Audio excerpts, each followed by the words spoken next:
be starting the Veterans Park Commission regular session meeting at 5:07, and I'd like to welcome everybody. We will do the call to order, and then we'll do the Pledge of Allegiance.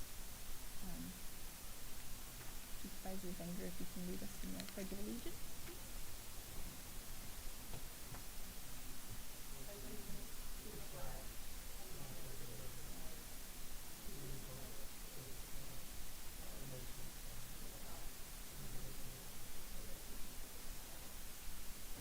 Thank you so much. Can I have a roll call, please? Yes. Board of Supervisors District 1, Dom Zanger. Here. Board of Supervisors District 3, Mindy Sotelo. Present. Hollister VFW, Maria Spandry. Present.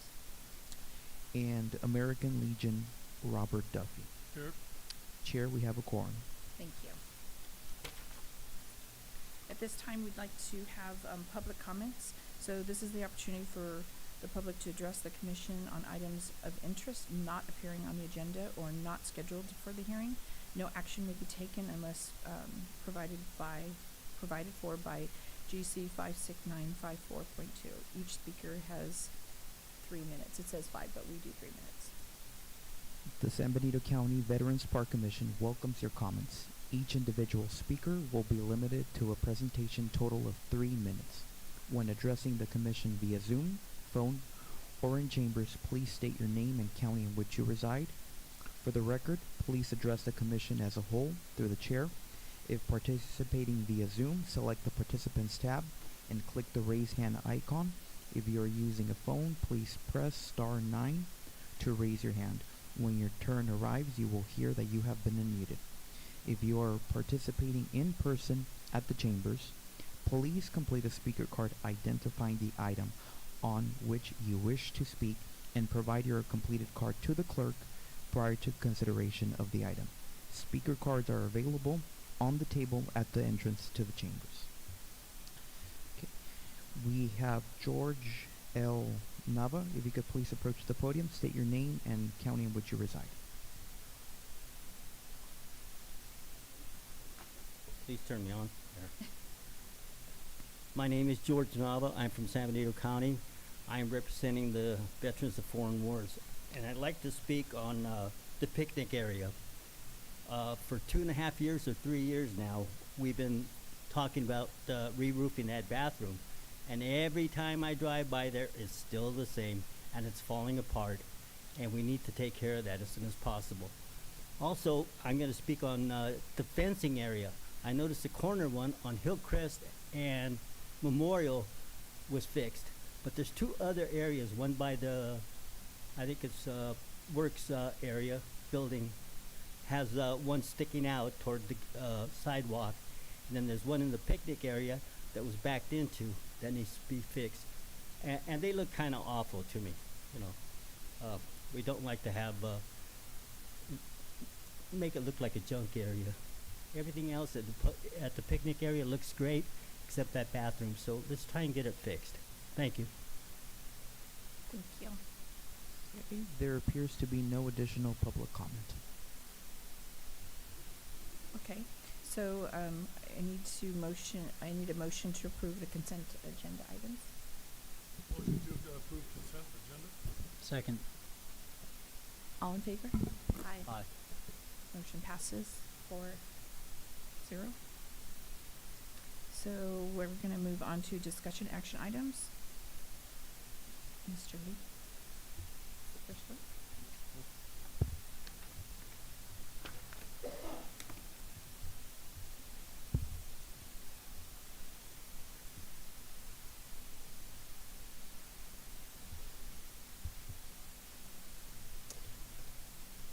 All right, if we could put the slides up on the screen, please.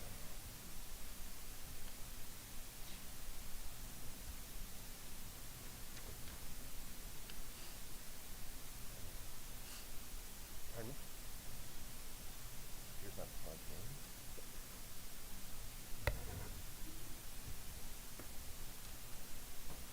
Let's come back.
if anyone's online, we're working through some technical difficulties here.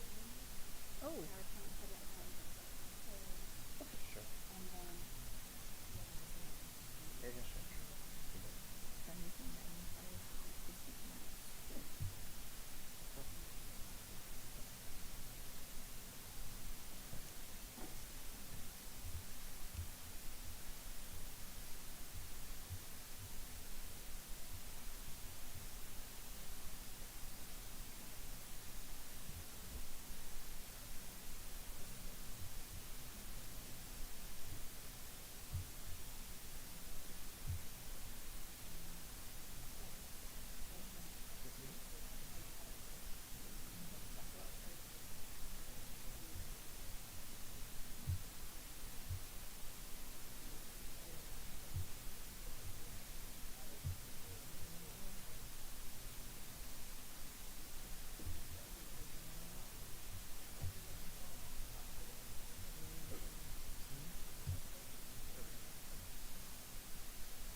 All right, thanks for your patience, everyone. Good evening, commissioners, members of the public. I'm Steve Lute, Public Works Administrator, and we're going to provide an update for Veterans Park projects and an application tonight. And so, starting with items 2.1.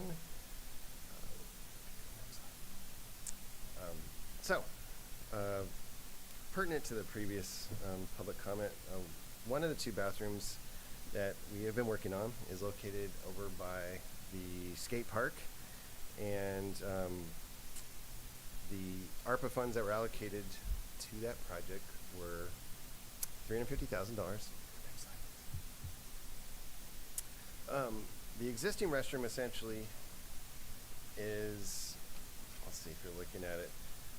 Well, long story short, from this diagram, the women's restroom was on the left and the men's restroom was on the right, with a utility closet. And per some very good suggestions from these commissioners, we decided to reverse that and open up the utility closet, and we have another place where we can store some of our cleaning products and such. And so this was also a good way to utilize the space we had, because we wanted to, the main goal of this project was not only to replace some of the amenities here, but to actually upgrade them so that they are ADA compliant and so that we have ADA stalls.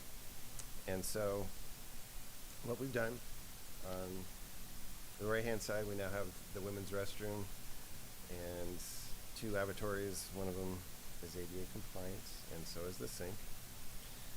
And then there's a changing table as well.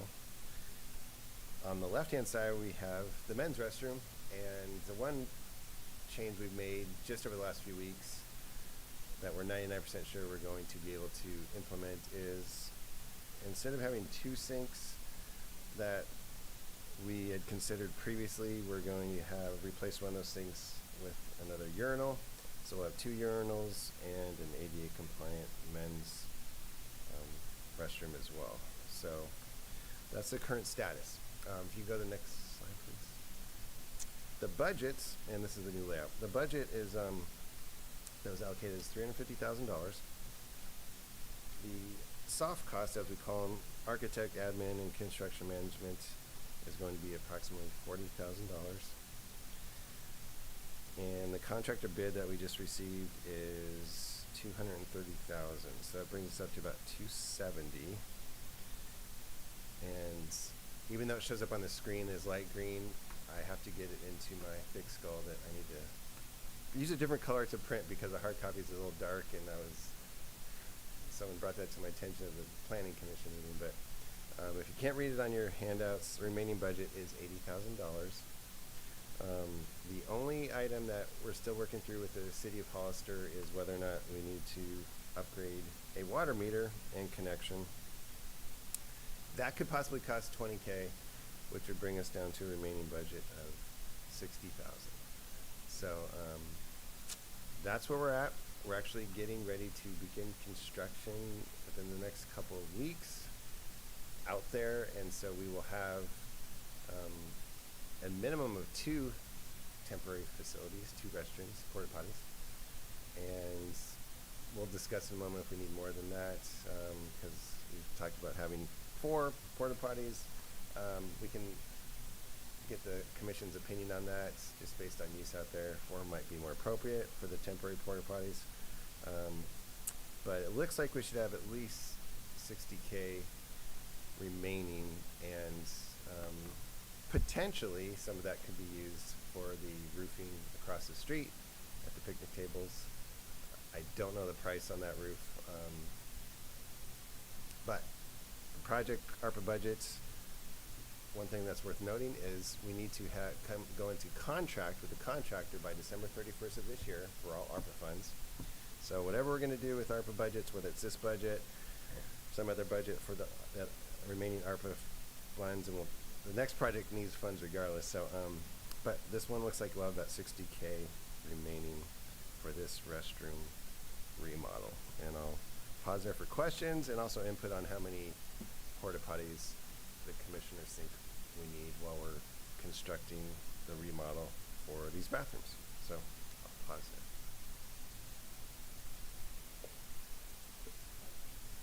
Please. You first. First of all, amazing that we're under budget. So great news there. Is there any way that we can sign the contract to kind of lock in the price? Because you know how, like, I don't know, I feel like this quote is good for 30 days and then it's subject to go up. I'm concerned that, you know, I know we can't start construction right now because the leagues have things going on, but is there any way that we can lock it in and hopefully keep that price? Yes, the good news with this one, for a lot of our smaller projects, we're using the job order contracting process. And so this was actually the budget that was given to us by the contractor as their commitment for construction. So it's locked in. Awesome. Are we using somebody locally since it's a job product or project? Great question. I don't, well, I think it might be out of Gilroy. So, yeah, so I don't think they're local, but. But they're kind of treating it a little bit more local by committing to that price. Oh no, that's just the price from the contract. Okay. So, Okay, yep, cool. yep, yep. So you had mentioned working with the city of Hollister for possibly the new meter and water connection at Correct. 20,000. Correct. Is the city of Hollister, are they contributing anything at all towards this project? No, they're not. I mean, is that something, would that be worth our while to go to them and ask? I mean, I know that Hollister Rec uses a couple of those fields. I don't know. It's just, I feel like the benefit to the community is tremendous on both sides of the street. And if there's a way that, you know, if they, even if it was, hey, we're not going to charge you the 20,000, or, you know, we'll do it for a token. I don't know. I just feel like this really benefits our entire community. And if there was a way that they'd be willing, I mean, they are one of the users of the park. Do they pay to use the park? How They does do that not, work? but they do pay for the upkeep of one of the fields, right, Maria? The city does that, so, as their contribution. They upkeep one of the larger fields, the city does. Two of the fields that they're Yep. responsible for, for the adult leagues, so they do maintain those, but it's like a service, so they have the fields, they have to maintain them, but there's no other fees attached to it. Nobody pays rent. at any Okay. time. And then are the leagues and say the city responsible? I'm getting a little bit off topic here. It relates to it's kind of all related. Who's responsible for the garbage out there? The county is, The county is? yeah. Oh, okay. The garbages were quite full. I'm out there every No, it- weekend, and somebody was complaining to me, and I was like, "Hey, it's the leagues. They need to be getting their garbage." Okay, corrected. I stand corrected. It is the county. I'll take ownership for it. But yeah, we just need to maybe get out there a little more frequently. Okay. No, But yeah, that was my only comment. If possible, the city of Hollister would be willing to contribute a little bit. I mean, huge, huge amounts coming from the county, and it would be greatly appreciated. Any help we can get to making this a park that we can all be very, very proud of.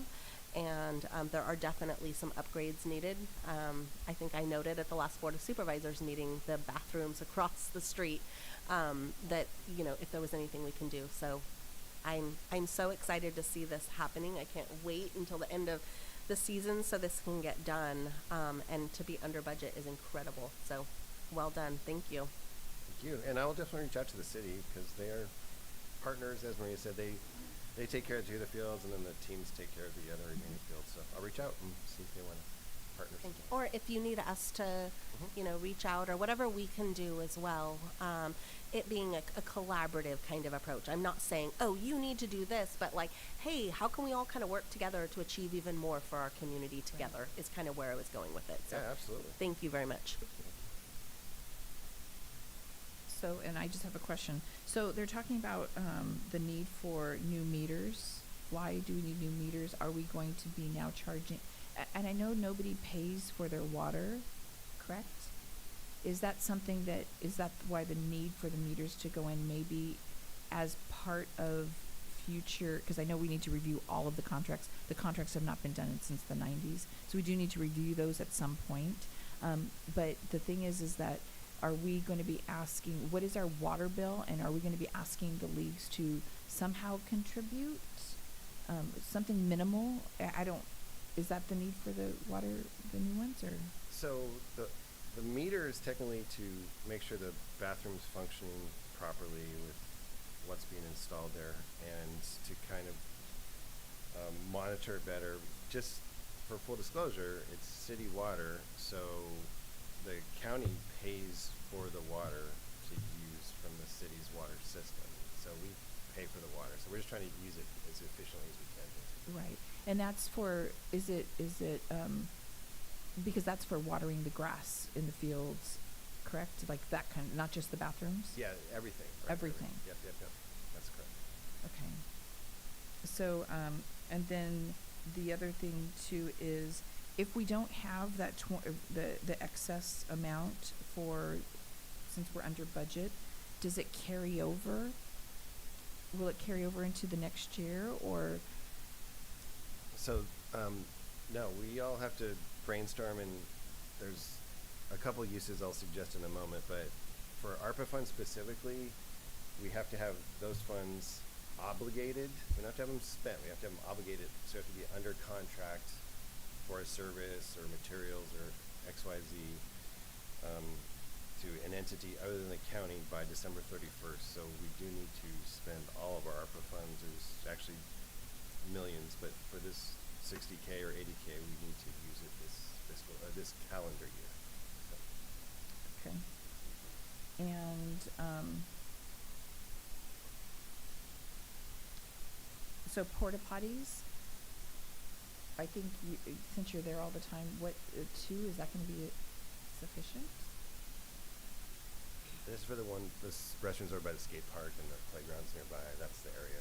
The red building is this areas. Just FYI. I mean, I guess it's gonna kinda depend on what's going on. Obviously, during the season, I don't think that 2 porta potties would be sufficient, but, I don't know I mean, what's the timeline for construction? How many months are we talking that it'll be under construction?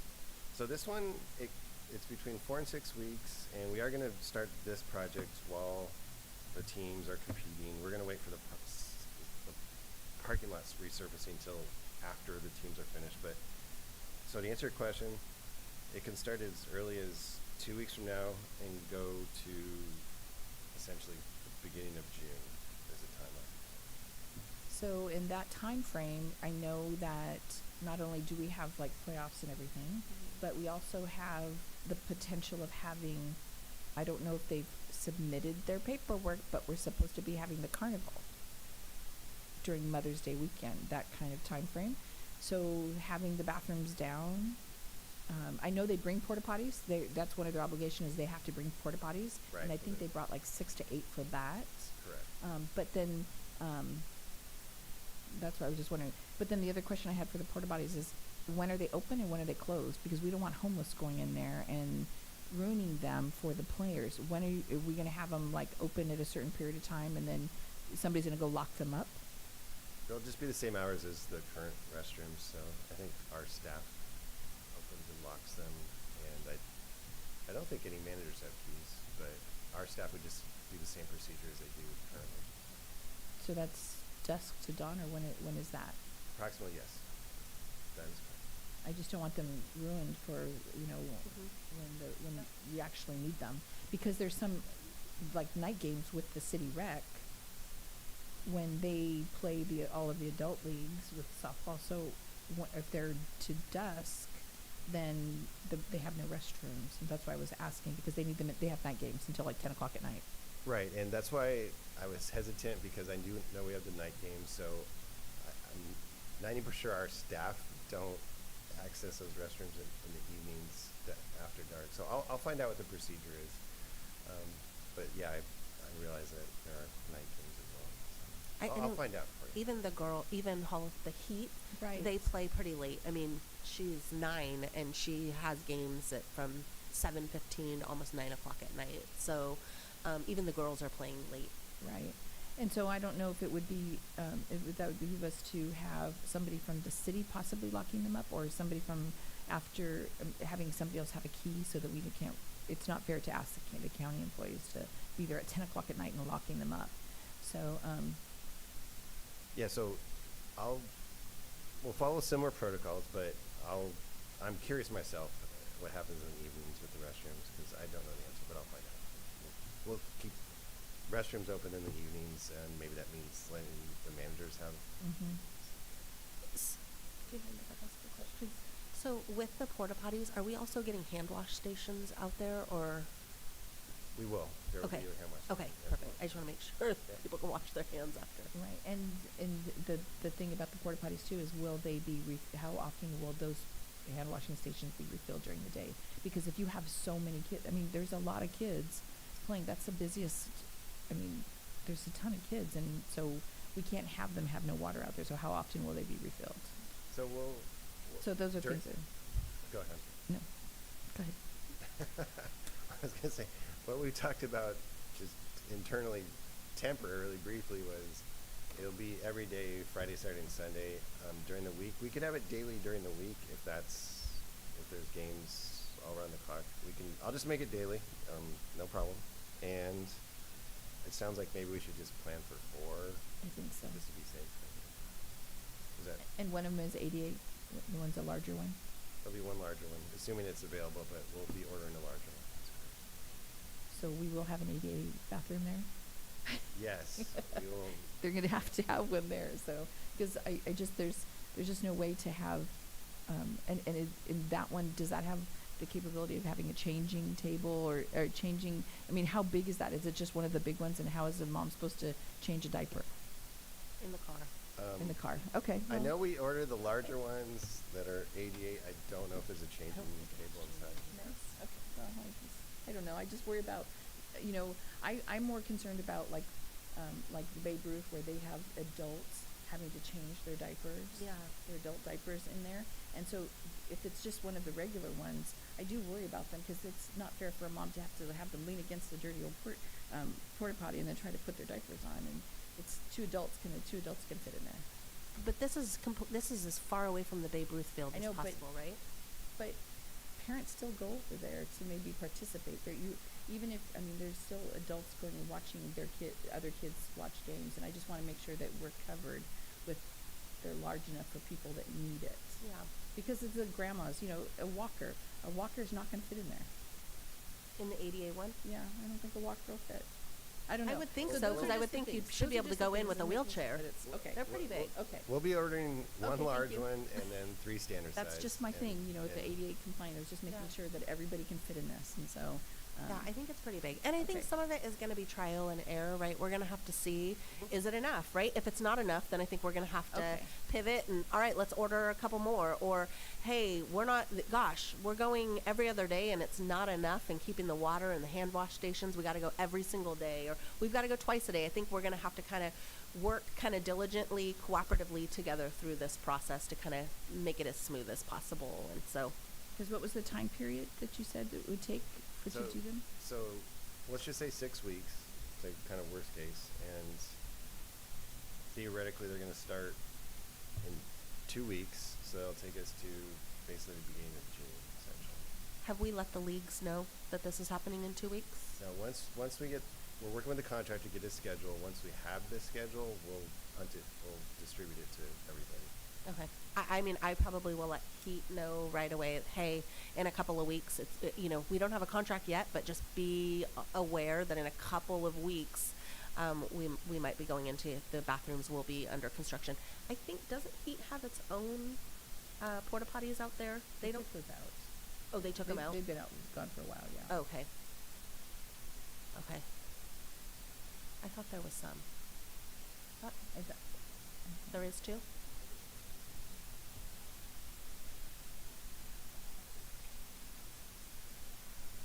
Yeah, I think there is some porta potties out there currently that Heat has. I'll double check. It's even better. Even better, yeah. Anyways, sorry. Good Sorry deal. to be talking to the audience. I know, but the audience seems to know more information than us, so Yeah, that's great. love it. So those are all any other questions?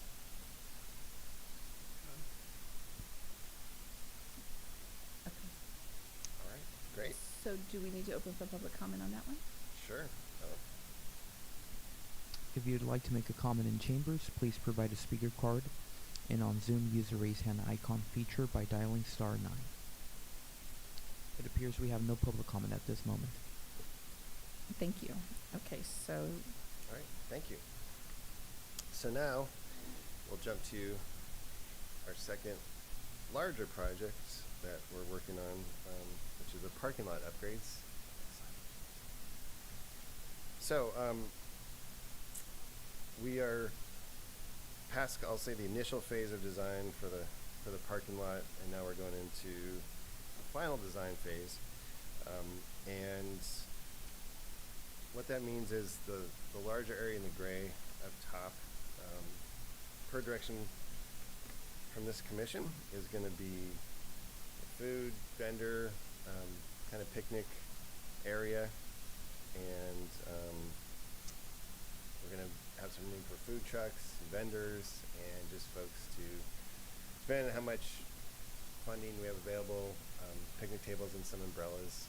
And so that's going to be all centrally located above there. And in addition to that, we're going to have 2 pedestrian connections to public right-of-way. So we'll have to get some permits from City of Hollister. And so for the Board of Supervisors meeting on April 30th, you'll see one of the items from one of our consultants. We've spent about $50,000 for the preliminary design. Now they gave me a scope fee for about $90,000 to do the final design and permits with the city, permit processing with the city, and so that'll be up to the board to approve on April 30th, and then we'll have the design finished by mid-June, go out to bid and get bids by late July and hopefully start construction July, August after the teams are finished with their seasons. So that's all in the works. If you go to the next slide, please, Victor. A little bit of a budget update on that one. So, ARPA is contributing $250,000 to this project, and we have a park impact fund budget allocated to this project of $380, and those numbers were kind of based on our preliminary estimates prior to these revisions. So we had $630,000 allocated to this project prior to kind of making some revisions to the parking lot and kind of designating this large area, which I think is a much better design than we started out with. So I'm excited to see it completed. Where we're at today is with the new engineering design budgets and other soft costs, that'll total about $150,000. The original budget was 50 and 5. Long story short, the original budget was about 630-ish. Now we have a budget of soft costs of 150 and engineering costs of 580 to be determined, because it could go up more with this new arrangement. We don't know what the costs are until we get through the final design phase. But even with just the additional design costs that are required to kind of make these design changes, we're now up to $730,000. So, good news is our park impact fund, we have about $4 million right now. So there is budget available. Obviously, we just talked about how we might have $60,000 from ARPA that I'll talk about in a moment, but that $4 million from the park impact fund, that can be used for VetsPark. It's also allocated to be used for Sunnyside Park, which is 2 small parks over near Hospital Bridge, near the Bennett Ranch developments, and over by Riverview Estates. And it needs to be utilized for our Riverview Regional Park. So I mention all that because $4 million sounds like a lot, but just Riverview Park alone could swallow it up instantly. So the point being, my suggestion is whatever funding we had left over from the current bathroom project, that $60,000, I would suggest we allocate it to these parking lot upgrades, because they're obviously the same location, same park. So that'll help us get closer to the 730 that we're at today, not knowing if it's going to go up or down after the engineers redo their estimate when they could do the final design. But that'll get us halfway there, and so maybe let's just pretend all the numbers stay the same. As Commissioner Sotelo mentioned, longer we wait, more things increase in cost. But let's just say we're down about $50K. We could always get $50K either from the Park Impact Fund, or there's actually some other ARPA funds floating around out there. So at the very minimum, we're going to need another $50,000. Is kind of the bottom line, even where we stand today. And that's with the new engineering revision costs. So yeah. So that's where we're at, and we're going to wait till July, August. I forget when all the leagues actually finish. I'll ask them again for their final dates of seasons, and then we're going to start construction. So call it late summer and early fall, whenever they're finished with their leagues. So I'll pause there for questions on the parking lot. And just for folks that aren't familiar with the parking lot, the scope of work is we have to extract all those trees that are there, plug those holes, 5x5 asphalt holes, roughly where the trees are today, resurface the parking lots, restripe it, and we're also going to install lighting. And it'll be great. Lighting alone is about $370,000, but it'll make things a lot safer, a lot nicer for folks. And so that's kind of the scope of the project. But I shall pause there for questions or comments from. You want to go first? Go ahead. Yeah, go ahead. All right, sorry. I just want to make sure, some of the numbers, I appreciate the drawings, but they're so small I can't read them. So I just have a couple of questions. It looks like we have 2 entrances and exits. Am I reading that correctly? That's correct. Okay, awesome. And then I also was curious, it looks like there's a little key down here, but what is the different, like, existing number of stalls, like parking stalls, and then the new number of stalls? Because we are taking out that little kind of area, so how many, are we losing parking spots, or how does that, what is that looking like? I can't read the numbers, sorry.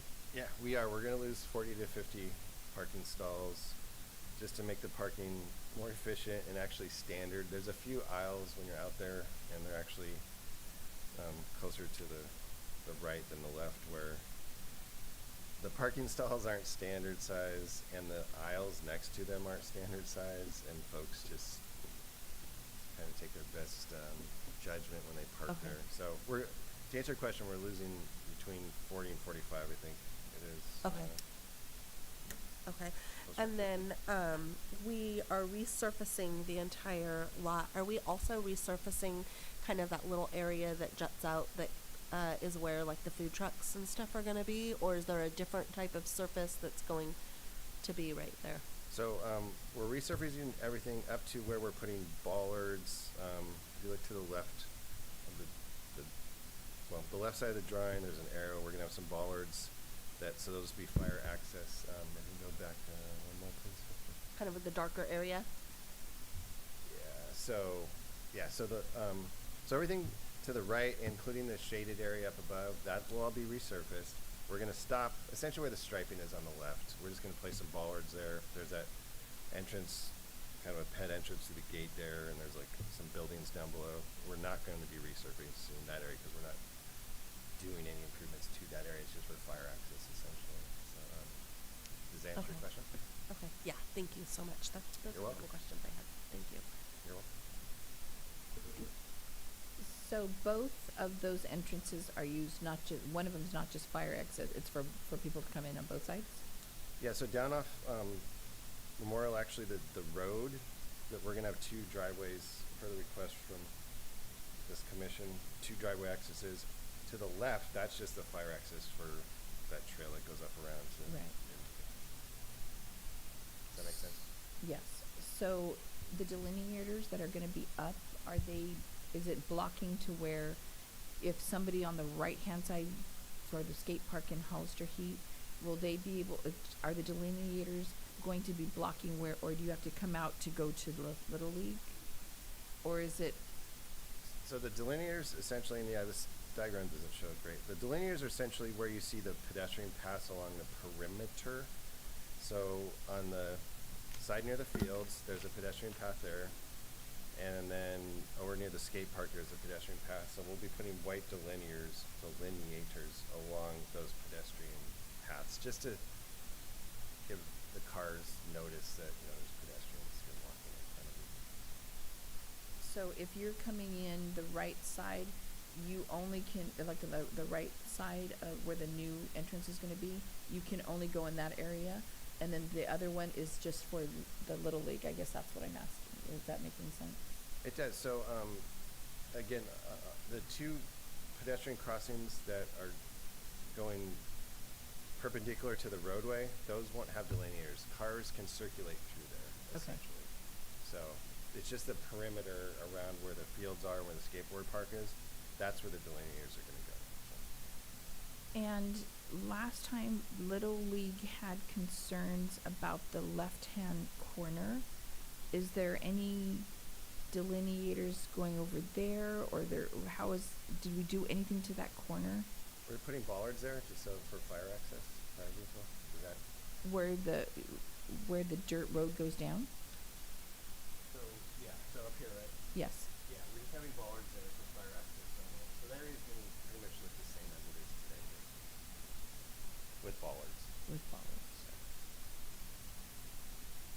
So nobody will be able to drive down, there's only one entrance on that side then. Nobody will be able to drive down the road, is what is happening, is that? Maintenance vehicles or folks, well, the plan is to have them locked, but, and we can give lock keys to the maintenance folks, but the plan is that will be followed so that there can't be any vehicles in that area. Awesome, okay, that's what I was, because that's where the meeting place was, and that's where a concern of kids getting hit were from them, so, okay, that's, I just wanted to make sure for that part, so. Then the other thing is when you have the parking for, on the far right side for the skate park, is there, is there plans to fix the entrance over there while we're doing that? Because if you go over there, part of the fence is falling by the skate park. So I know if somewhere down the line, we're gonna have to, at the next agenda, we really do need to talk about the skate park, cause it's a mess. We do, and there's, There are major safety issues going on over there. So, Yes, I mean, at the and- next agenda, and there's,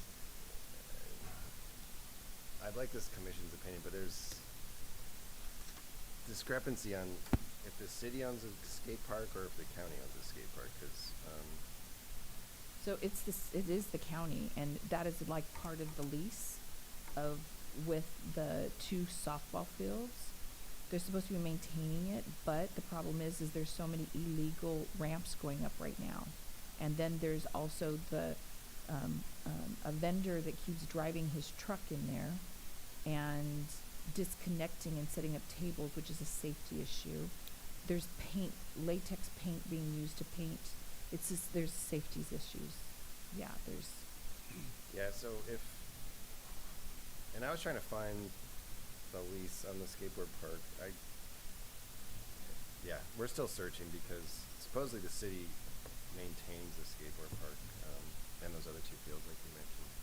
But it's something that we need to coordinate with the city and work something out. It's, when we even said, well, you know, do you want us to do X, Y, Z? They're like, well, the skateboard park is ours to maintain. They even thought they owned it, but I think the county owns The county owns property. it. Yeah, from what I can since I've been on the commission, I know the county owns it. Yeah, I would agree with that. Yeah. And whenever I see the illegal ramps up there, because they're ramps going up into, it's like at the front, they're doing ramps up onto Memorial, which is really stressing me out. And so I've called twice and they've been removed, and there's another one now. And it's the kids and it's people that are building them, and unfortunately, somebody's gonna get hit by a car because of the way the ramps are going into Memorial. So, I mean, I drive by it all the time, so I know they're sick of hearing me, but I just, those ramps need to be gone. And I concur. Yeah, I don't know if we put bigger, better fence there. But they'll cut them. They told me they'll cut them. Electrical fence, I don't know. We have to work out something, I like that. but yeah, we have cutting fence issues throughout the county, Yeah. including the skateboard park. But I think engaging with them and having them come to the meeting, the users of the park is going to be really.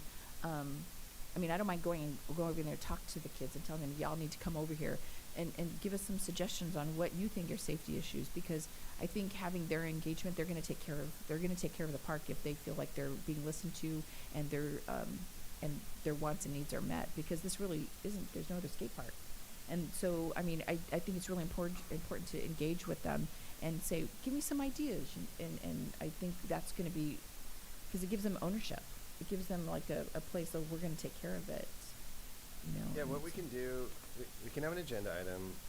We'll try to perform some outreach to them, go talk to them and let them know. I guess we can talk to them out in the field, and that might be more realistic than having them come here, actually. Yeah. So yeah, But then we'll we can go and engage take pictures and yeah. Okay. One more thing to add to that, and I know that's way down the line, but every time I drive by there, it gives me anxiety because there's no lights at night and there's people in there and somebody's going to get hurt because of those ramps. And there's no lights down the street for when they're going off the ramp onto Memorial, and it's very dark. Yeah. It is. I concur. Yeah. Yeah, So so- our lights will help a lot. We don't plan to put lights all in the skateboard park, but that's a good point because maybe we can add at least a couple.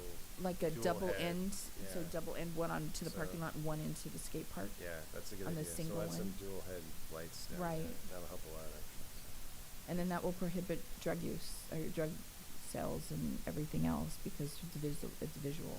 Yeah, And some of that's the other complaints that issues. we've been getting from the soccer, There's, correct, the lights will help a lot with those type of issues. yeah. But on the same thing, in the morning, a lot of the drug deals take place early in the morning. I go over sometimes 7, 8 o'clock, and it's pretty obvious what they're doing.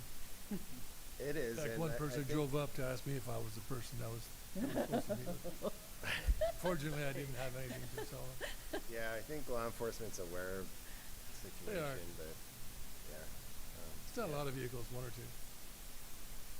It's an issue. It's an issue. I think I can comment to that one. You didn't buy anything, did you? I take the fifth on that one. Just water. Yes, please. Steve, are we doing anything? I know coming in and out currently, and maybe this is a City of Hollister question and kind of where we need to get them involved, but currently when you're in, when you're inside of Vets Park and you're trying to come out onto Memorial Drive, if it's a busy day, which usually every weekend is busy out there between all of the festivities that are going on, it's really hard to see. Is there any way that we could get like kind of along so that people can't park, so that you're not taking your life in your own hands as you're pulling out onto Memorial Drive? I'm thinking we're going to need it on both entrance and kind of exits there. And then I'm wondering if they just put the little speed humps out there, and are those going to, and looking at kind of the new entrance and exit that we're putting, will that be in the way at all, or will we be kind of okay? Do we need to consider the placement of where those are to the placement of where we're going to be entering and exiting? Yeah, and I did see the speed bumps. I think this is the optimum layout for the driveways, so if we have to adjust the speed bumps, I'm pretty sure the city Move them. would be willing to move them, Okay, adjust but them. I do think that we need a lot more visibility when you're coming out, because they park right up and you're having to get almost all the way out into the road, and then it's like, oh shoot, there's somebody coming, I better stop. So if we could get red, just so, and it's got to go back quite a ways, at least you need probably a couple car lengths. That's about 40 feet then, right? Yeah, I mean, I don't know. We could go out there and and demo it, but it really is. I mean, I know sometimes I'm kind of like, oh gosh, I hope it's okay when I'm going out. So, Yeah, we'll absolutely have red curbs, and I was gonna say, 100 feet on each side and see what the city says about that, but that'll be my suggestion, because I agree with, it's an issue when you're exiting there just to try to see and everybody's parking on the street. The city owns those, it's the city right away, so but it's deceiving. we'll submit it to the city, but we'll see if they allow that, and hopefully they will for safety. Yeah, and I think the speed bumps do help. It's just as we're all getting used to them, it's very deceiving. I find myself sitting there because I'm thinking, oh no, there's a car coming, and then it's like I forget that, oh, they're going over the hump, and then I'm sitting there for a long time. So I think as we all get used to kind of timing it, we'll get better at that. But yeah. So thank you. Yeah. And so I guess with that, when you're asking the city, would it be helpful if we as commissioners went to a parks meeting and talked to them about our plans for the park or for the skate park? Is there something that we can do to better facilitate a relationship with them? So this is my suggestion. Regarding the red curves, we'll submit a plan showing red curves 100 feet on each side of the driveway. So the middle between the driveways will probably be all red curb if they allow it, and then we'll have 100 feet, on both sides of the driveway.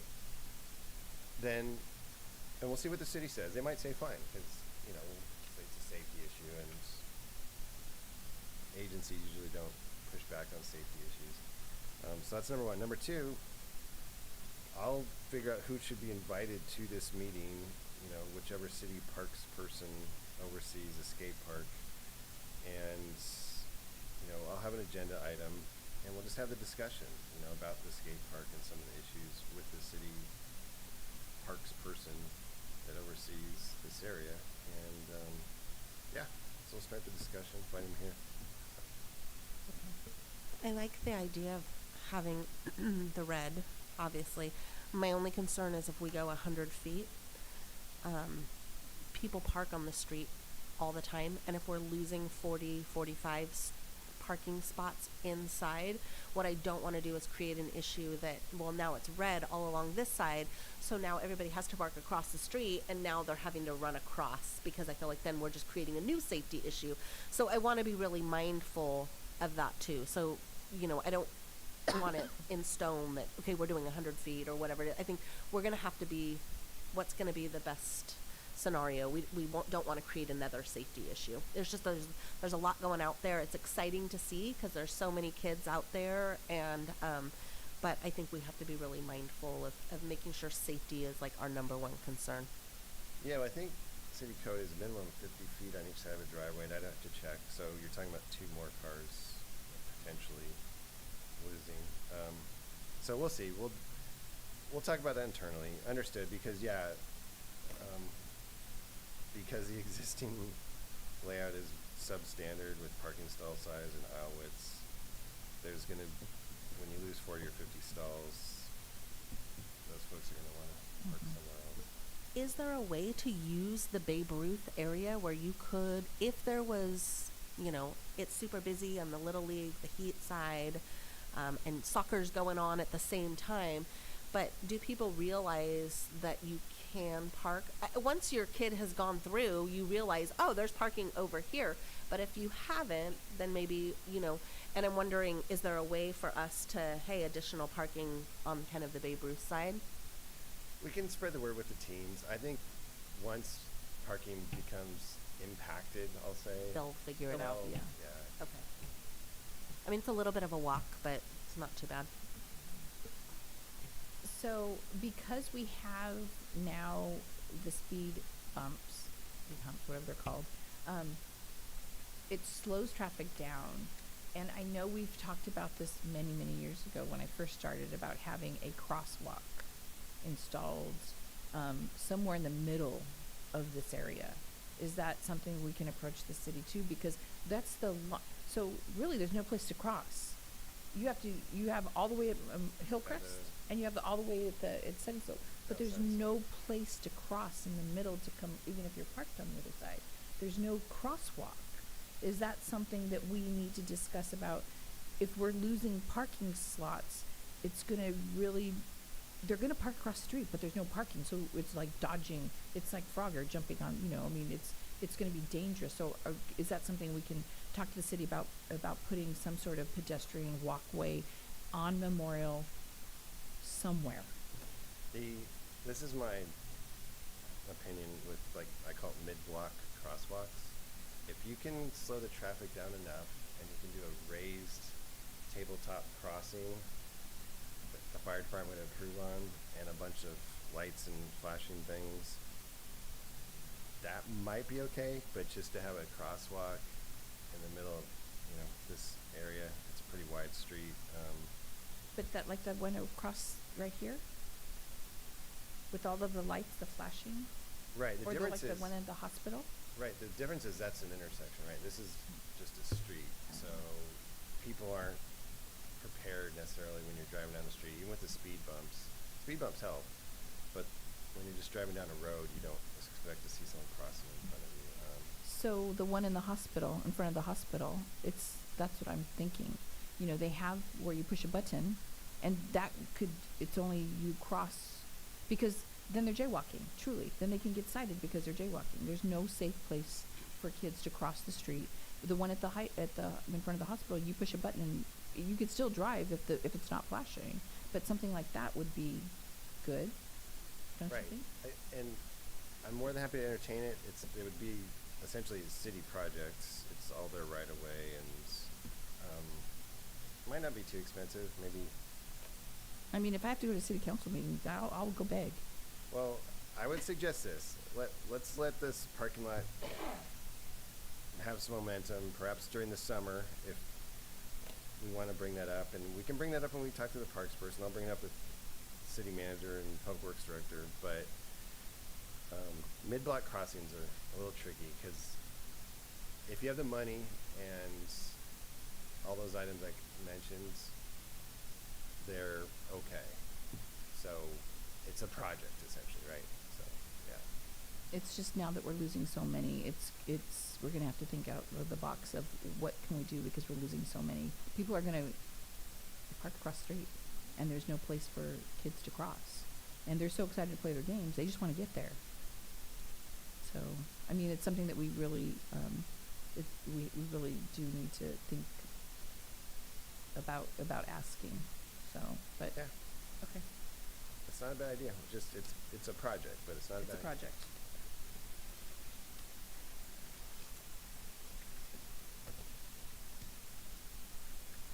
Okay. So can we open this part up for any public comment, this part? If you'd like to make a comment in chambers, please provide a speaker card, and on Zoom, use the raise hand icon feature by dialing *9. There appears to be no public comment at this moment. Okay, thank you. Any other comments from commissioners? Okay. Okay, so, next item.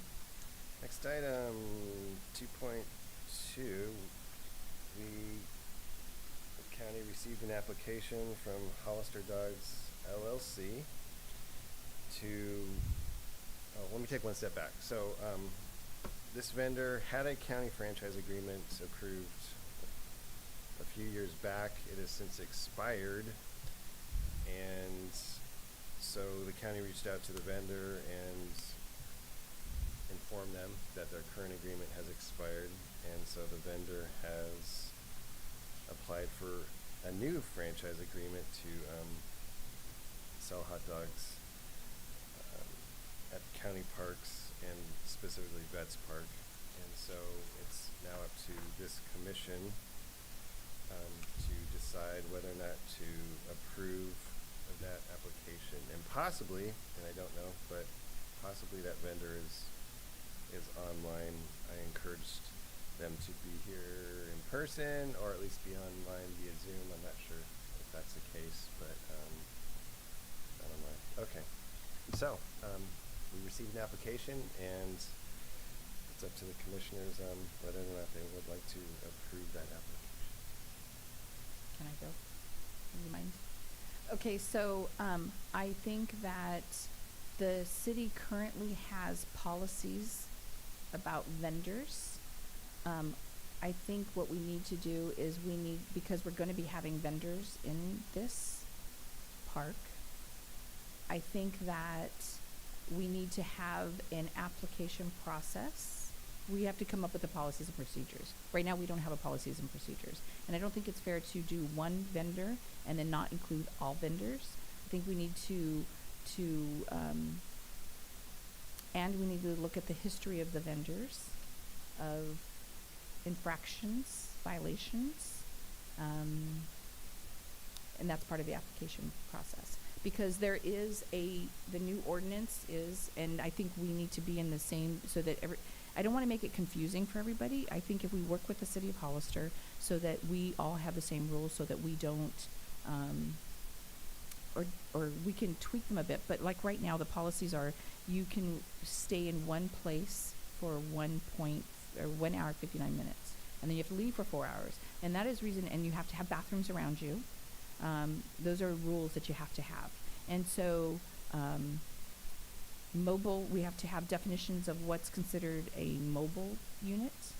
And we have to have, if we're gonna have the tents, pop-up tents, we're gonna have to have food trucks. We don't have anything in place right now. And I don't think that we should approve anything until we set a standard across the board, including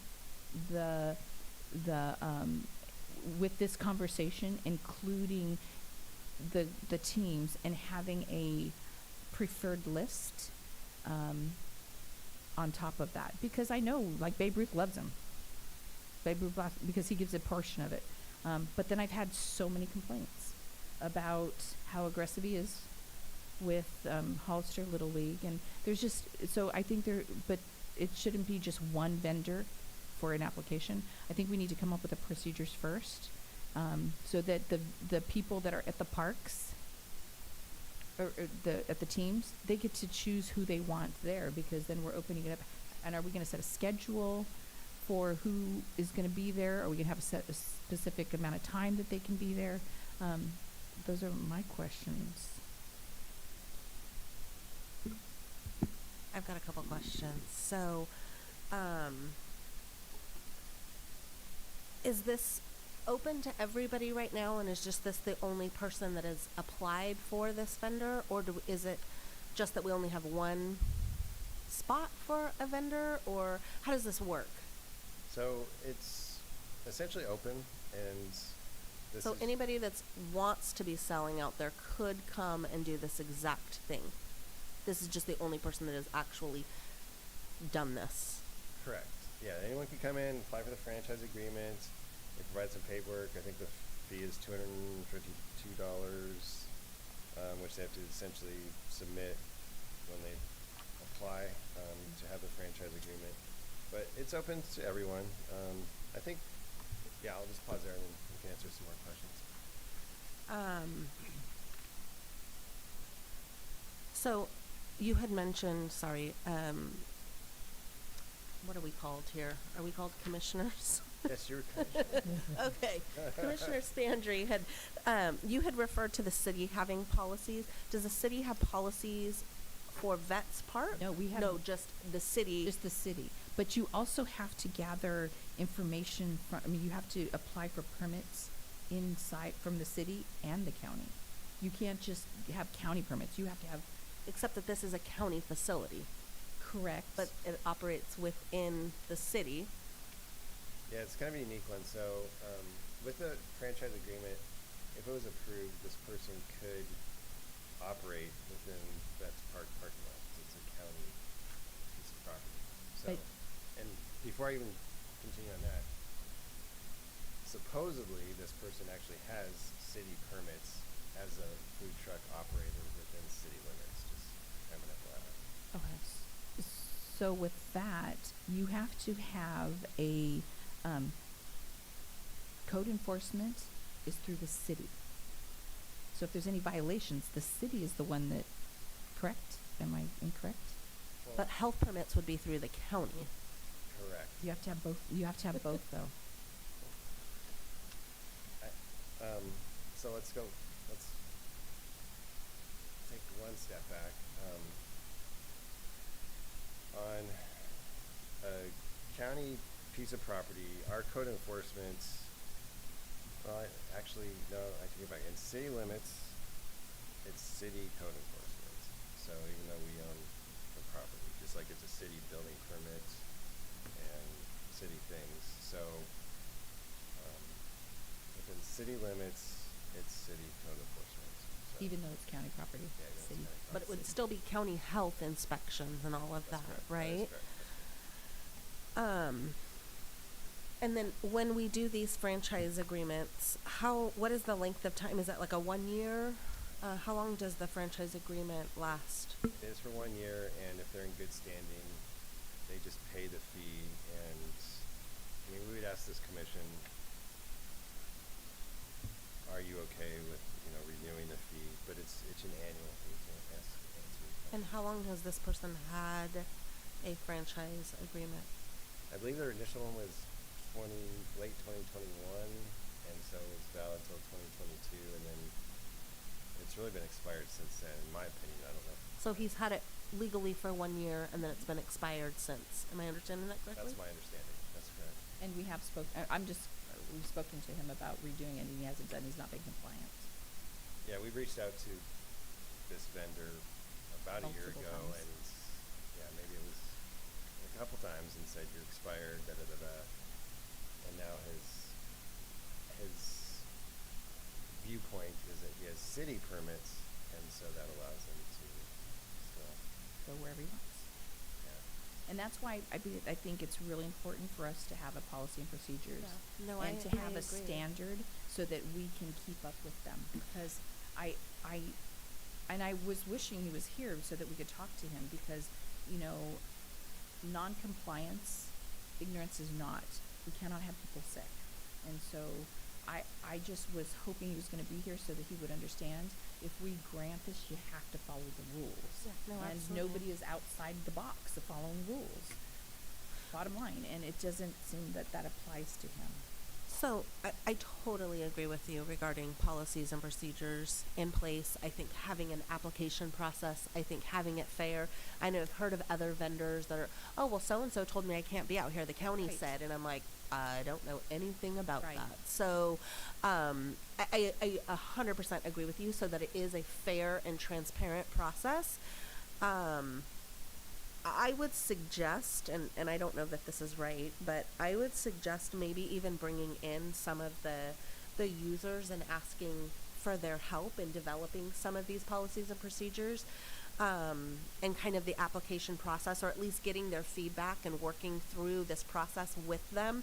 Just because I think that, they've all got their own snack bars. They use it as kind of revenue to help pay. It's very expensive to run these leagues. I would also ask, because there's so many kids out there, is there any type of background checks that we're doing? I know all of the coaches have to go through extensive background checks, different certification processes, trainings, harassment, all sorts of different things. And in a place with, you would think, okay, if a vendor was going to be approved at a school, they would, and I think that's how we really have to treat this, is that this is, you are working with a ton of the community and children, and so I think we should have kind of that level of extra kind of levels of protection. So I think we're kind of in a spot right now where we're going through all of these, upgrades that we just discussed, and I would be fine holding off, or not holding off. I would say I would feel really comfortable right now if we started working on a system regarding policies and procedures and an application process, and kind of what are the clearances, working with law enforcement, trying to figure out, okay, what would be best practices in something like this, so that the minute that we have our parking lot done and that designated area, that we have a true system and we're kind of ready to go. So using this time to kind of get our ducks in a row, and not approving something right this moment, even though I know that probably is not what he wants to hear, and is convenient to him, but I think probably in light of what's best for this community and making sure we have a fair process, and in light of he's been operating without an agreement, that's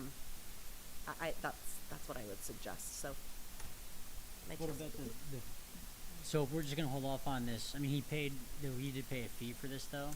He did. On that then, or? I'd say refund it. Okay. But I'm only what you guys. So, I just think that we need to have procedures. I completely agree with this. We need to have procedures and policies ready to go, and then we need to let vendors know. I'm getting the vendor list, and we can let all of them know we have a process now. Because people right now, I know Steakum, he wants to be there, and it's like, oh my God, he has delicious food, but he didn't know he could. But if we don't have a policy and procedures, then people, how is the vendor going to go in, and what do I need to do? So, and then when we have the carnival, when we have other things, it would be nice for vendors to be able to come in as well, and ask them, we can always ask them to help the heat, and it just, I think it's a great idea to have the input of the groups, because what if they have, they're selling hot dogs, we don't want somebody else selling hot dogs, we don't want to be in competition with them. We want them to have something different, so that it's not impacting the leagues. So, Right. but they should make that decision. Right. So on that note, and I think we've started to develop a food truck policy. Yeah. So we'll definitely progress our policy, and we need to get, as you say, our ducks in a row too, because we actually have designated areas in the Riverview Regional Park parking lot for food truck vendors, and there'll be this area here at the top side of this park, which is, I guess, the east side.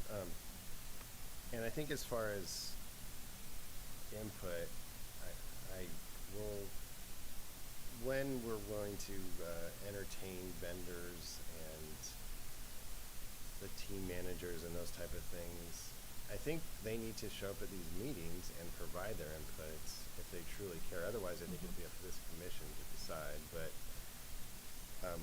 when we get to that point, let's just, say in a month or two, and we have our policy in place, and somebody like this vendor applies, reach out to the teams and have the discussion. Otherwise, whoever shows up at the meetings, that's great. Otherwise, the commission, Agreed. the commission needs to decide. So, but that sounds good.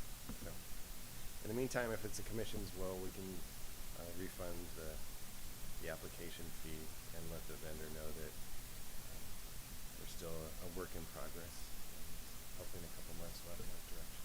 Yeah, I don't think, I'm not denying the agreement right now. I'm just asking for a little bit of time so that we can kind of get this policy and procedures and application process approved.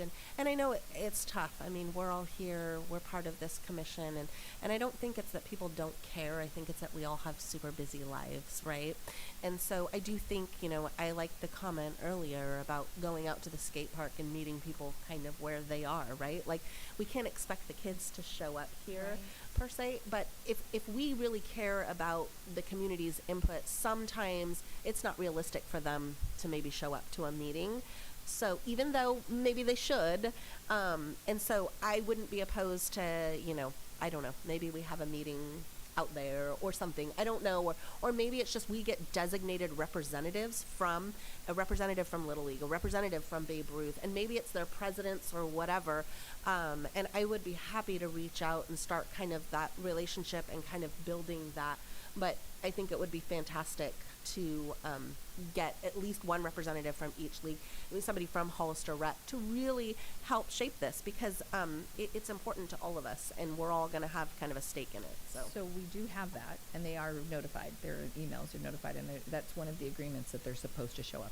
It's mandated that one person has to show up from each group in order to give us an update on what they're doing, and it hasn't happened. And so at some point, what are we going to do to hold them accountable?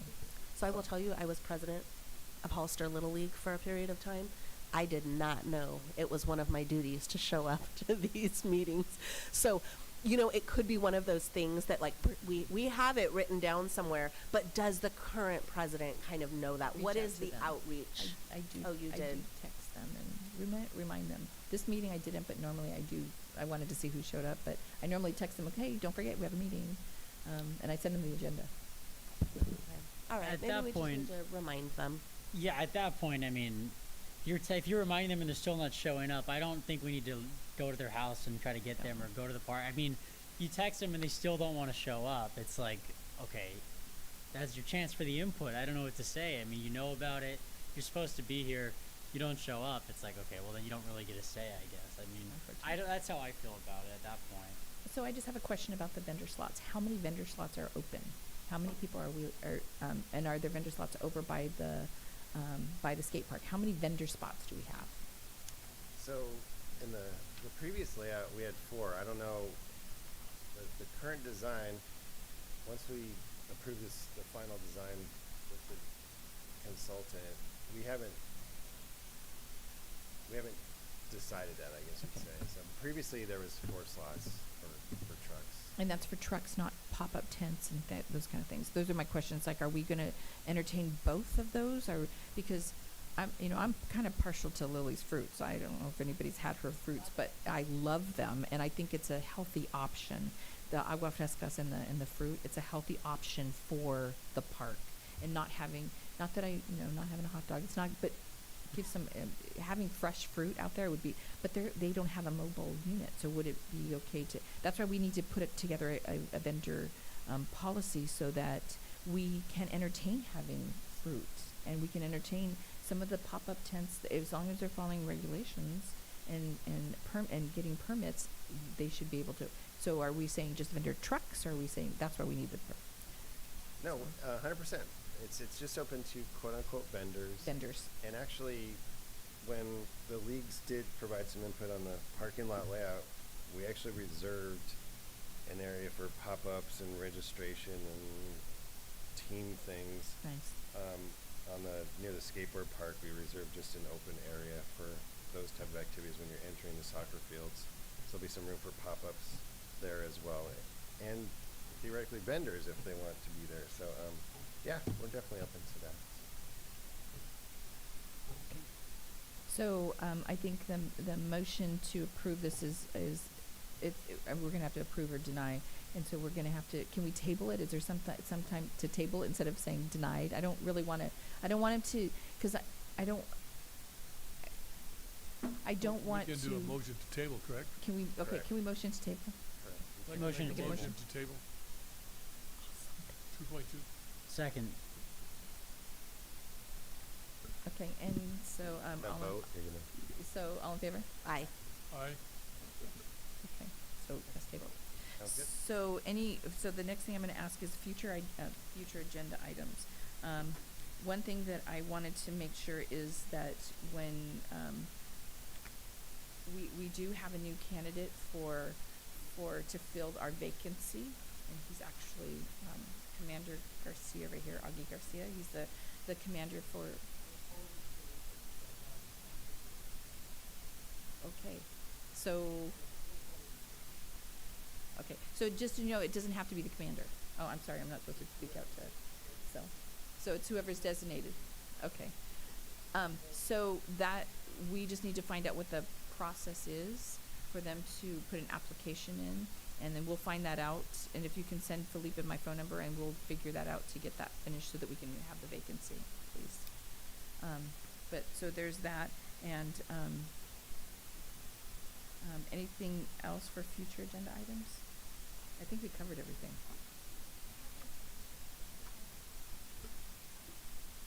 Do we want to put a future agenda item of the fencing, or maybe the fencing repairs that are kind of needed, and also the skate park, at least more, getting more understanding of some of that. If I just put kind of future agenda items, skate park. I think that's a It great seems like idea. there's some confusion. At least me being a commissioner, I'm confused as to what our responsibility is with it, and how do we kind of keep it safe, and how do we all kind of work together to make sure that it's a safe place for the kids.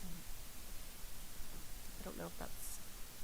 And I don't know if the commissioners, I know it's one more meeting, but I don't know if you would all like to maybe have an ad hoc committee to where we can start attending maybe at least one every other month of one of their meetings, Hollister Heat Little League, just so we're more in touch with what's going on with the field.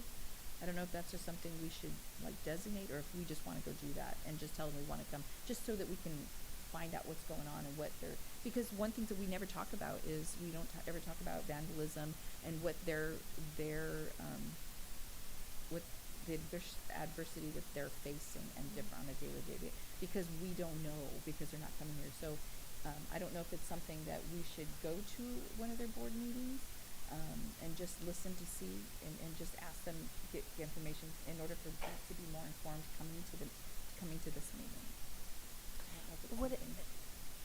I love the idea. I'm wondering though, if we put them on as a future agenda item for reports for their league, then does that force them to come to us? Or, you know what I mean? Like, where if they are on as a future agenda item, like Hollister Little League update, Hollister Heat update, Hollister Babe Ruth update, or do you feel like the better thing I know Supervisor Zenger and I, like, we're inundated with meetings, and to add another meeting, Right. I'm 100% willing to do it, but I just don't know, if it's part of their responsibility to be coming to these, and now they're not coming, so okay, well, let's make an exception, and now let's go to their board meeting. I'm all for doing that, and maybe that's how we start this, and just kind of saying, hey, just want to introduce who I am. I want to let you know one of the obligations is you are supposed to be coming. We are going to have a future agenda item, our next agenda item, and we'd appreciate a report out about kind of what's going on. We want to be kind of all working together, and you know what I mean? So that we start the process, but ultimately they start that. coming. Does that, where it kind of almost starts become, it's a future agenda item that almost becomes a standing agenda item that Love we it. get their reports every time we meet, kind of a type of a thing.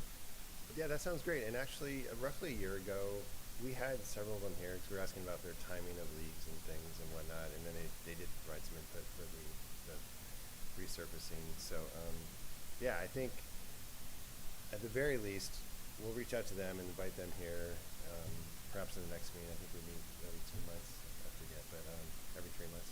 Thank you, Ara. So at the next one, we'll invite all the league managers, and we'll just say, you know, we want to hear from you, and what are your needs and desires, and get their input on. So when is First. elections for, because I know we change every year, but when is elections, do you know? For the, because it's all nonprofits, it's all for the boards, do you know? It's usually about. I think usually the elections for the board is at the end of the season, so usually like summertime. I believe, if I can remember correctly. It's been a long time. So historically, what the responsibilities were, the league, they were supposed to give a report. They're supposed to give us their insurance. They're supposed to give us their schedules. That's what the responsibilities, what they were, and I know that's not happening because we don't have. And the reason why we were asking for the schedules is so that we could do the maintenance, so that the county does know when things are going. So their responsibilities were reports, and along with the city, because the city was here too, but then they just stopped. Everybody just stopped, and I'm not quite sure why. And I don't know if it's, we don't have, I think the turnover with the elections is the reason, is because we don't get the information without me hounding and texting everybody, who's your new president, who's your new. So it's like we need to have them automatically, when you have a turnover, you need to notify, and then who do we tell them to notify? That's the question is, who do we tell them to notify so that they know what their responsibilities are? Yeah, great point.